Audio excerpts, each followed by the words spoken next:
বান্দার নেকি বহু গুণে আল্লাহ পাক বৃদ্ধি করে দিবেন এই মাসে। সুবহানাল্লাহ বলেন। অর্থাৎ নফলকে ফরজের মর্যাদা দিবেন, আর ফরজকে 70টা ফরজের মর্যাদা দিবেন। একটা যদি আয়াতকেও তেলাওয়াত করে একটা অক্ষর পড়লে 10টা নেকি হতো, আল্লাহ এটাকে আল্লাহ 70 গুণ বৃদ্ধি করে দিবেন। এর চেয়েও বেশি গুণে আল্লাহ বৃদ্ধি হয়ে যাবে আল্লাহ যদি চান। আল্লাহু আকবার বলেন। সুতরাং বান্দার নেকির কাজ এ মাসে বৃদ্ধি করা উচিত বলে মনে করি। বেশি বেশি করে দান সদকা করবেন। কি করবেন? বেশি বেশি করে দান করবেন। টাকা নিয়ে বসে থাকবেন আর মনে করবেন যে এটি আমার কল্যাণের একটি মাস আল্লাহ পাক দিয়েছেন, এ মাসে আমি মানুষকে 10টা টাকা দিই, আমার অধীনস্থ ব্যক্তিকে একটা কাপড় আমি কিনে দেই, আমার অধীনস্থ একজন কর্মচারীর জন্য আমি 2000 টাকা ঈদ বকশিশ দিয়ে দেই। আল্লাহ রাব্বুল আলামিন আপনাকে অন্য দিক দিয়ে ভরে দিবেন। সুবহানাল্লাহ। এই কাজগুলো অব্যাহত রাখবেন। বেশি বেশি করে নেকি বৃদ্ধির জন্য বেশি বেশি করে কোরআন তেলাওয়াত করবেন। কি করবেন? আর এই কোরআন তেলাওয়াত করার ক্ষেত্রে একটু বুঝে পড়লে বেশি ভালো হয়। আপনি বসে বসে বুঝে পড়বেন। আলিফ লাম মিম যালিকাল কিতাবু লা রাইবা ফীহি, কি পড়ছেন আপনি জানেন না, আপনি একটু অর্থটা পড়ে দেন। আলিফ লাম মিম হরফে মুকাত্তাআত, এ সম্পর্কে আল্লাহ এবং আল্লাহর রাসূল ভালো জানেন। যালিকাল কিতাবু লা রাইবা ফীহি, এর ভিতরে কোনো সন্দেহ নাই। আল্লাহু আকবার কোন। তাহলে কোন ইমাম সাহেব যখন যালিকাল কিতাবু লা রাইবা ফীহি পড়বে, তখন আপনি বলবেন হ্যাঁ এর মধ্যে কোনো সন্দেহ নাই, আমি নিজেও পড়ছি। সুবহানাল্লাহ বলেন। এই কাজটা করবেন, করবেন তো ইনশাআল্লাহ।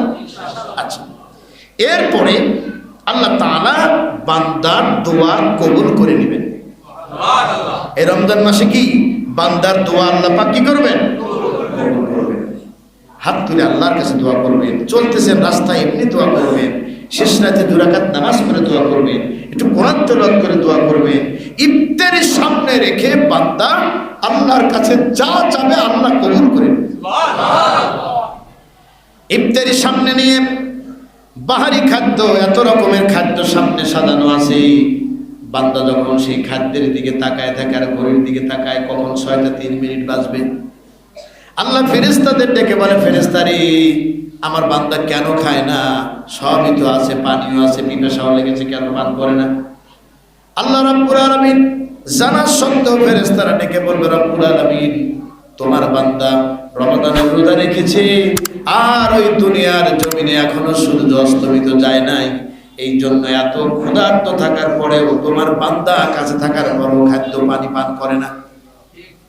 আল্লাহ রাব্বুল আলামিন ডেকে বলে, বান্দারে ও ফেরেশতারা তোমরা আমার বান্দাকে বলে দাও, আমি আল্লাহ রাব্বুল আলামিন এই ইফতারি পূর্ব মুহূর্তে বান্দার জন্য একটা পুরস্কার ঘোষণা করে দিলাম।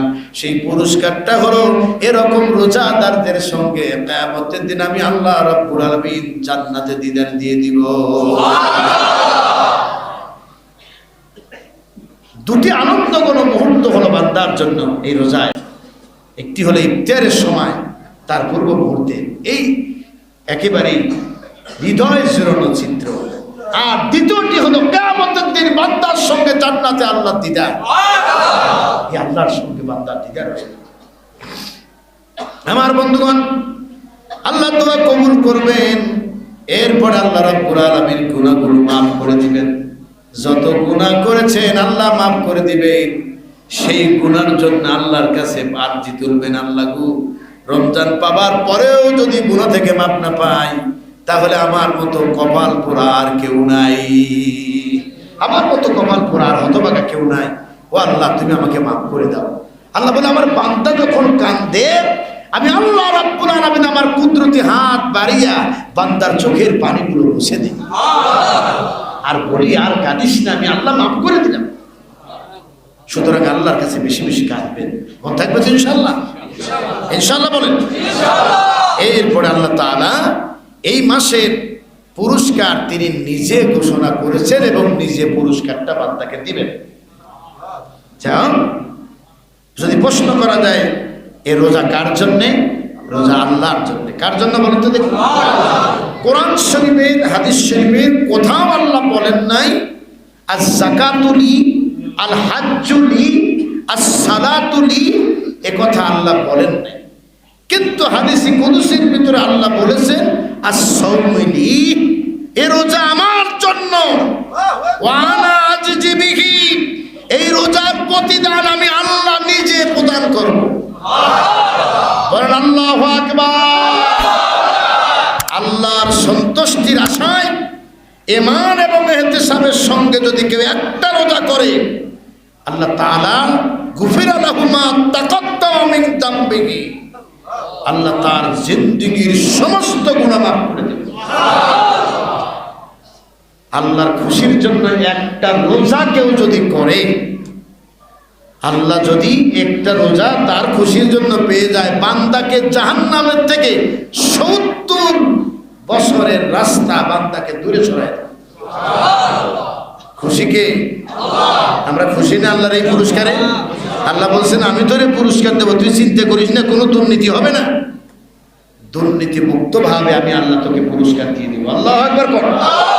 আল্লাহ যেন এই পুরস্কার আমাদেরকে শামিল করে, বলেন আমিন। আরো চিল্লায় বলেন আমিন।